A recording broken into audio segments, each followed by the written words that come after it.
Stream is initiating.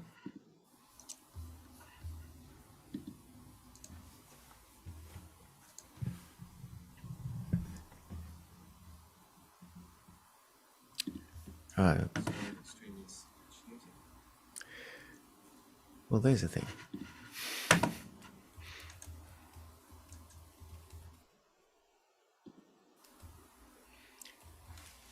Great. So here we are, episode 2 of season 3.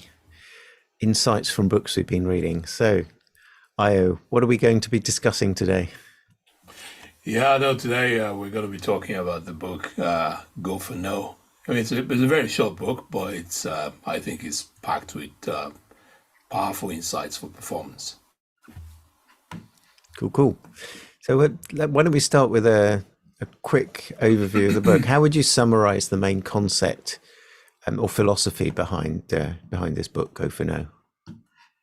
Yeah, I mean, thanks. I think when I think about the book, I think the book really challenges conventional thinking around how you think about failure, and and basically saying that the concept of failure should be changed to something like it hasn't yet happened, rather than saying I failed in this and I don't take any more actions. So the book really talks about changing the way you view rejection and starting to accept it, and almost pushes in the direction of gamifying how you take action. So you're almost like going out there to gather for no's. Like, obviously you want to eat success, right? But you're taking actions and you're getting excited about the more no's you get is what's driving you versus I'm looking for yes. And ultimately what it does is that it pushes you into taking a lot of action, and maybe persistent action. So for instance, one of the things I took away from the book is you should have, if you're a salesperson or whatever it is you're doing, you should have a target for no's. Now, if you think about it, we nobody sets a target for how many no's I want to get. We actually rather we set a target for, let's say, how many yeses I want, right? But the thing about setting a target for yes is there are times that it allows you to take action. But if you have a target for no's, so let's say, I say I'm targeting every day I want to get about 60 no's, right? And I go and I make all the phone calls. Until I get to 60, I don't stop. But if I was going for yes, there's always a tendency within the first couple of calls, sometimes you can get your yeses and that's it, you're done. And so therefore your level of activity or action is not where it should be. But having said all of that, I mean, getting no is very emotional. Like, someone says no to you, like it gets to you. So the book talks about taking you through a journey of where you get used to, and you almost look forward to getting no. And it's an interesting concept. It's something that you've got to practice and then get used to it, and then before you know it, you no longer care about it. Another area that it shows up is, so I pitch something to you, but then I don't follow up because I'm worried you might say no. But in reality, I should follow up as quickly as I can and often. So that if you're going to say no, I should hear the no quickly. There's no point if I think someone's going to say no, okay, so I'm going to procrastinate, I'm not going to make that call. It doesn't change the decision. It just means that, I'm sitting there thinking, oh, they're probably going to say no. I don't know. They may not say no. They would say no. And all of that takes up real estate in your mind, right? So, I mean, in summary, the book is really about changing your view of how, you take action, you're hunting for no's on your way to getting yeses. It's cool, isn't it? I mean, I remember years ago, someone was trying to explain to me how sales work, and they said, well, there's an exact number of no's you have to get before you find your next yes. The only problem is you don't know how many no's that is. So you might as well get them all out of the way as quickly as possible. So it makes sense. And I like what you're saying there about you you develop muscle around it. You got to get used to this idea of no is not going to kill you, and get over that. And yes, it's simply going to take practice, isn't it? Yeah. No, That's I something I agree. really got. Yeah, something I really got from listening through the book. I listened to it as an audio book. Was this whole idea of it was related to this and another book of measuring leading and lagging indicators. So, let's say you want to lose weight. So if you want to lose weight, you're going to weigh yourself. But that's weighing yourself is only going to tell you the results of what actions you've been taking. If you to measure the number of times you looked in the looked in the cupboard for a snack and then decided, no, I'm going to have a glass of water instead. The number of times you do that is going to have a significant impact on the results you're seeking. Weighing yourself endlessly is only telling you the outcome of those results. It's not measuring your activity that's going to get you the results. So I think that idea of measuring the leading indicators rather than the lagging indicators is it really makes sense. And in the concept of the book, if you're going for the no, you're going to be highly active, taking action regularly. What am I saying? Taking action consistently to get to the next yes. Yeah, I mean, if you think about it, all the book is really, if you strip out, all the words, and I like it because it's done in a fable format, so it's a story of a guy that you're following. But all the book is trying to do is to tell you to listen, take action and take the action often, and because the main thing to understand is until you've acted, nothing has happened. So while I'm thinking of acting, nothing has happened. Until I've acted, nothing has happened, right? And so if I act often and consistently, long enough, right?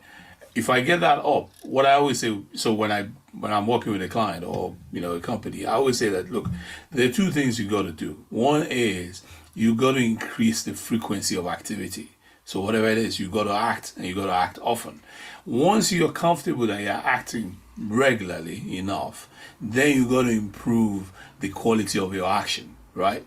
Because I think, I'm not sure if it was in the book, but I remember I read it somewhere where it said, look, get a salesperson and just get them to go to every door and just knock. And when you open the door, all you say is, do you want life insurance? That's it. And the person that says yes or no, and you get them to do, I don't know, 60 or 100 every day, that salesperson will be successful. Because the law of averages, right? It's not even about the quality of what he's saying. The law of averages just suggests that at some point, you're going to knock on the door of someone. Do you want life insurance? And they're going to be, how did you know? Yes, of course I do. There you go, right? So Right. Yeah. so that volume of activity is very important, and that's what the book is trying to say. Look, get over all of those emotional hurdles that stop you from acting, because we all know we should act. Boys know it's the fear of rejection. Someone's going to say no to me and stuff, all of that stuff. And if you turn it around and you become a hunter for no's, you will see significant success. Yeah. Yeah. Let's see. So, can you think of, or do you recall any particular examples from the book that illustrate the go for no mindset for achieving success? Do you remember any specific examples from the book? I mean, nothing comes to mind. Oh, sorry. Yeah, no, it's fine. I mean, I listen to the book several times, but each time I don't know. Maybe I fell asleep or whatever it is.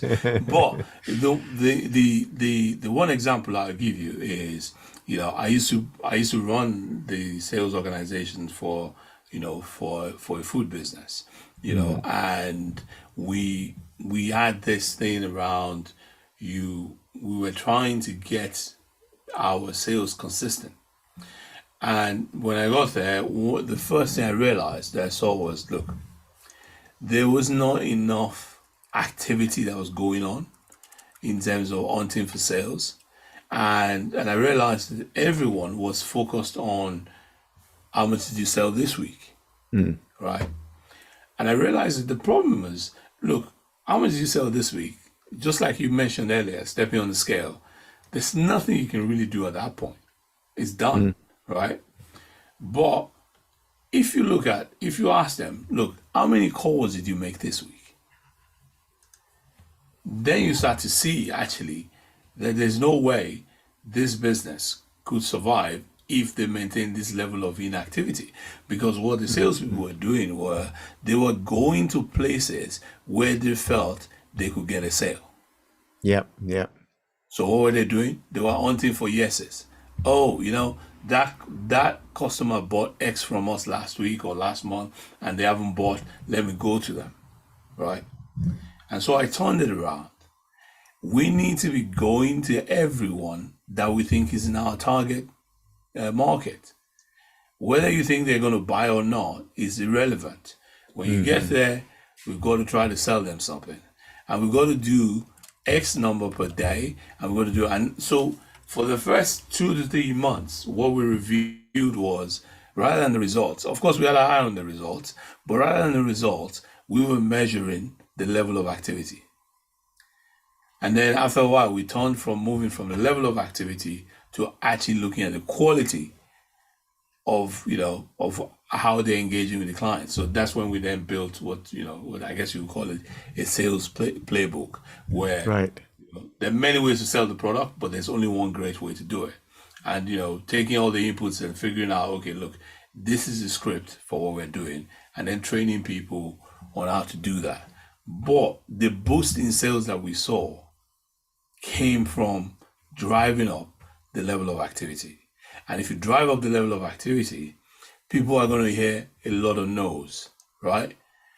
The job is to get them comfortable with no's. And then we started to do things like, okay, every day you need to get about 18 no's, right? So if you start your day and you've gotten maybe you start with 5 yeses, I mean, you still got to go hunt for 18 no's, right? So they end up doing, X number of calls. And so that's one example that I would share. I mean, there's other stuff in the book, but currently I don't remember. You know what this reminds me of? You remember when we had David Green on one of our other podcasts, and he Yeah. talked about how he turned around the sales department in one of his engineering firms. I remember And he told the biscuit guy. Yes, Yeah, he had him go to a supermarket and get 100 packs of Maryland cookies, and then had him just go and talk to his clients. Don't ask them for an order. Just go talk to them. So he wasn't going for a no, I suppose, or maybe he certainly wasn't going for a yes. And so it was turning that psychology around, but getting to the point where the first person his potential customer was going to think of was him. And there was that funny anecdote about where the salesman asked him, "Well, how did I do?" He said, "Terrible." It's like, you didn't open the biscuits. Yeah, yeah. Yeah, it was a really interesting session, that one. Yeah, no, yeah, definitely. One thing I remember from the book there was the example that was given was the fact that a lot of people don't ask. So you don't ask for the sale, you don't ask for what you want, you don't ask. And if you recollect the example I gave at the beginning around you get a salesperson to knock on the door and ask whether you want life insurance, Yeah. right? They're combining activity with asking. I mean, Right, obviously, yeah. there's no preamble in between, build up the sale and everything. Obviously, when you think about your sales playbook, you got to do that, But even if all you did was just increase the volume of your activity and combine it with the asking, you would see significant improvement in your your sales or whatever it is that you're doing. Because most people don't take enough action. A lot of that is because we're often worried about, well, what would they think about me? What if they say no? All different forms of, fear or rejection, right? But if you can gamify it, in a way that, okay, chaps, you've all gone out there, and this week, the winner for this week is Christopher. He has Hey. amassed 250 no's. Can you believe that? The Yeah. next person to him only got 150. You know, if you can gamify it, I mean, yeah, I think you should be a lot more clever than that. But if you can gamify it such that you start to get people away from, the fear of the rejection to actually hunting for it, you will see significant improvement in the results that you get. Yeah. Do you think that, I mean, in this day and age, you hear about schools and parties and things that kids are going to, and it's like everybody's got to win. If you've got a competition, everyone has to win a prize. Do you think that's actually damaging? I suppose that's a bit of a leading question, isn't it? I mean, I worry that it's damaging future prospects for I don't want to call them the snowflake generation because that's not fair on them.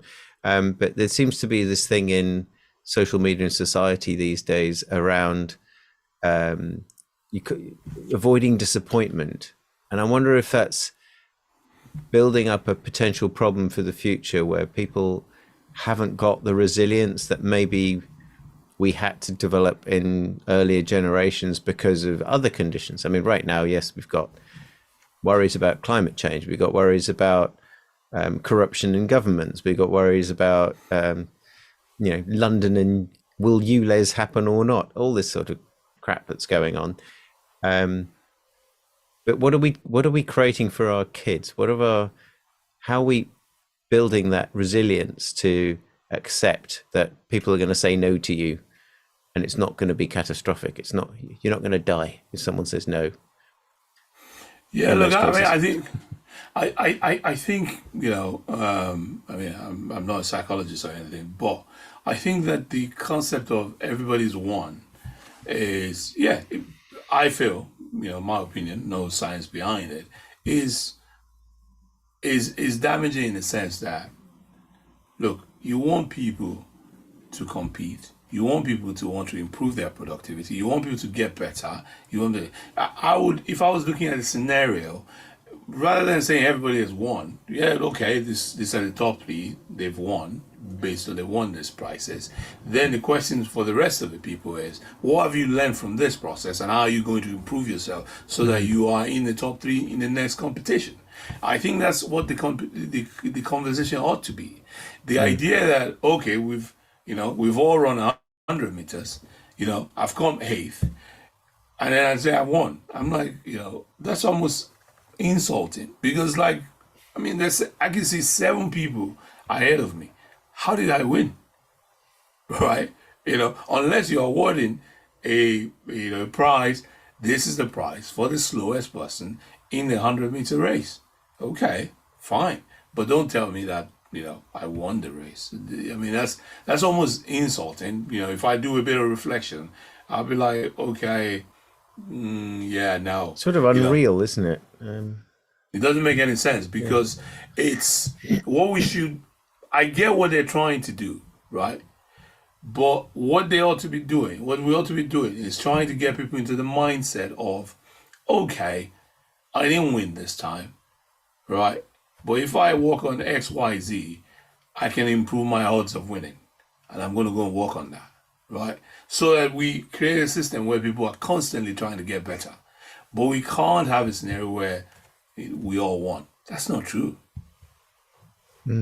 Yeah. So I suppose if we're then taking the philosophy of the book, going for no is a more effective strategy than going for yes.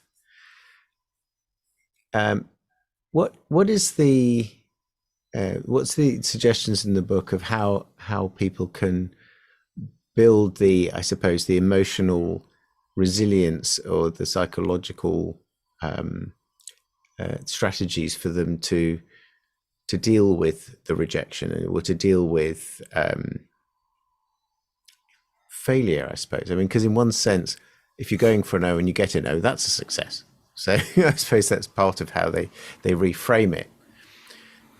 Yeah. I mean, look, the whole premise is talking about, really reframing and changing it, right?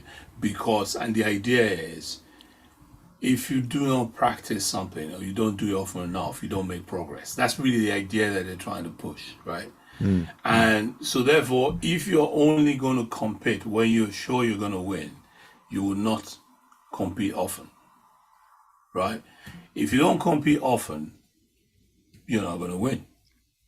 You're not going to If you're grow. not going to win, right, you're not going to compete often. So the vicious cycle is that you're not going to get things done. So the idea is, I mean, one of the things I say is, look, someone saying no to buying my product, it's not a rejection of me, right? They don't want the product.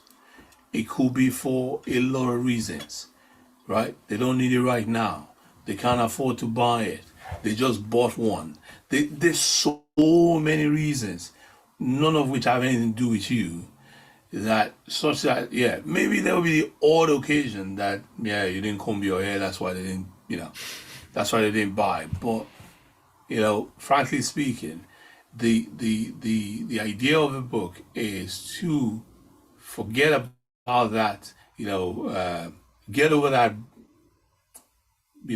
reluctance and fear of hearing no, so that you can start taking enough action to get the kind of results you're looking for.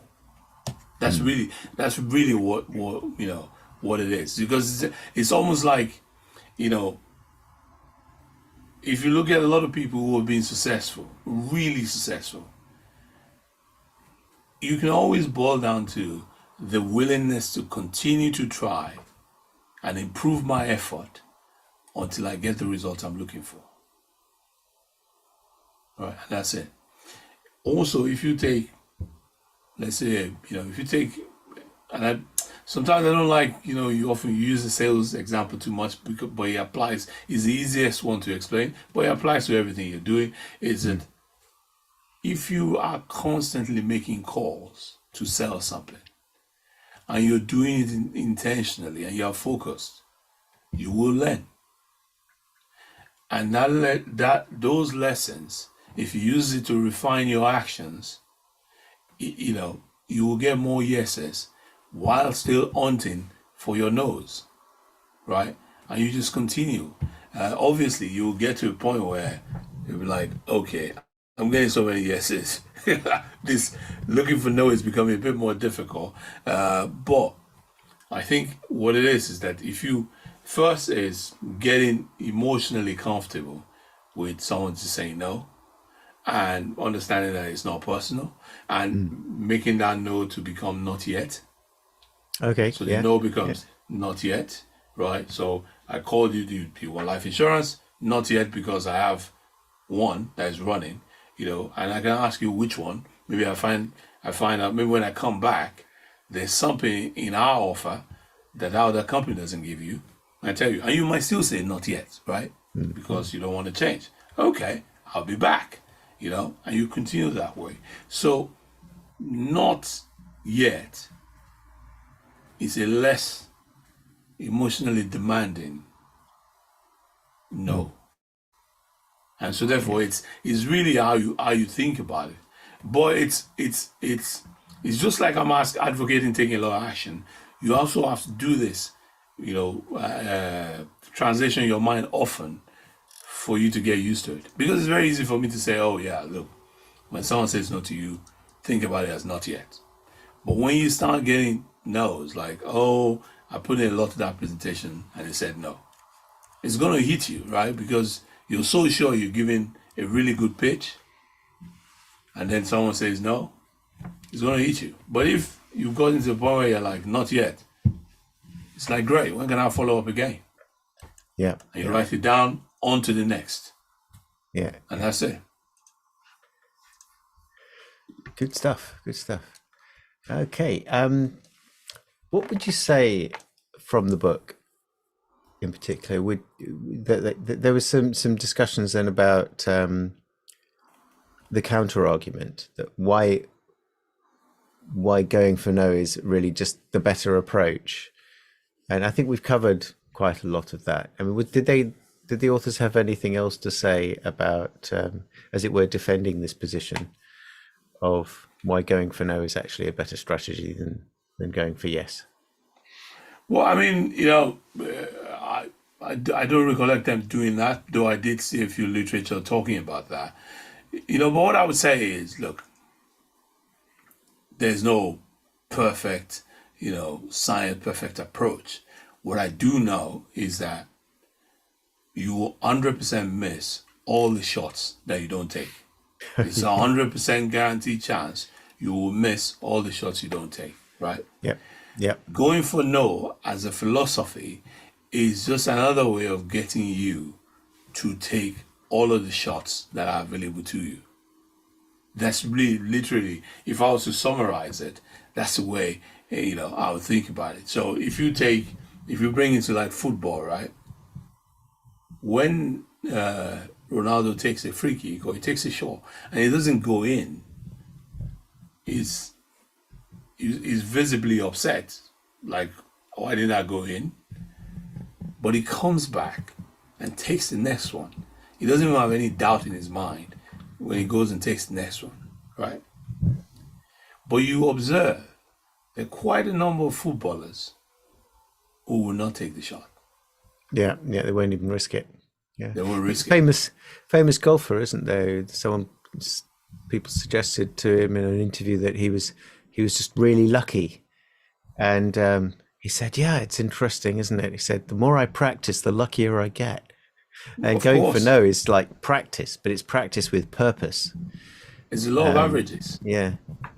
There's more. So if you look at Ronaldo, if you look at his shots, he scores a lot of goals. But I'm sure if you were to do shots to goal ratio, it would probably be terrible compared to maybe, I don't know, some of them midfielders, right? But then, when you look at the results, maybe this midfielder has got the best goal to shot ratio, but then in the whole season he scored maybe 4 goals, and then in that same season, Ronaldo scored 60. Yes. Would you genuinely think is more valuable to the franchise? Yes. Yeah. There's another well-known anecdote, isn't there, about, is it Babe Ruth, who was it's baseball, isn't it? Had some of the highest batting scores ever, but he also had some of the highest strikeouts ever, or something like that. I'm not an expert on sport of any kind, but there's a well-known anecdote around that. Yeah, because it's going for it, right? Because the moment you go for it, you're going to miss a lot. Yeah. And you have to get used to that. And I guess that's what really go for no means. Like, you look, if you want to win, you got to take a lot of shots. Yeah. But if you're going to take a lot of shots, you're going to miss a lot. And because you're going to miss a lot, you've got to be ready to see it as, okay, not yet, bring the next one, I'll do it. Yeah, and that's really what the book is. That's my interpretation of the book. I like it. Yeah, I think that's a great place to wrap it up, actually. Yeah. So, yeah, cool. I think books well worth a read. As you said, it's short. You can get the idea from it really quite quickly. And just for anyone that thinks, well, I'm not a salesman, doesn't apply to me. Believe me, everyone's a salesman. We're all selling something, even if it's the idea that we're not a salesman. And if you've successfully convinced me that you're not a salesman, you have just successfully made a sale, because you've sold me on that idea. So, okay, thanks for listening. Next week we'll be talking about, or next episode, I should say, we'll be talking about another book. I think we probably move on to one called The One Thing by Gary Keller. I think will be our next discussion. But until then, thanks for listening. Remember to like and subscribe. Do us a review if you can. Let your friends know about podcasting and about podcasts. It's a completely new world for them. Thanks for joining us today. And go for no.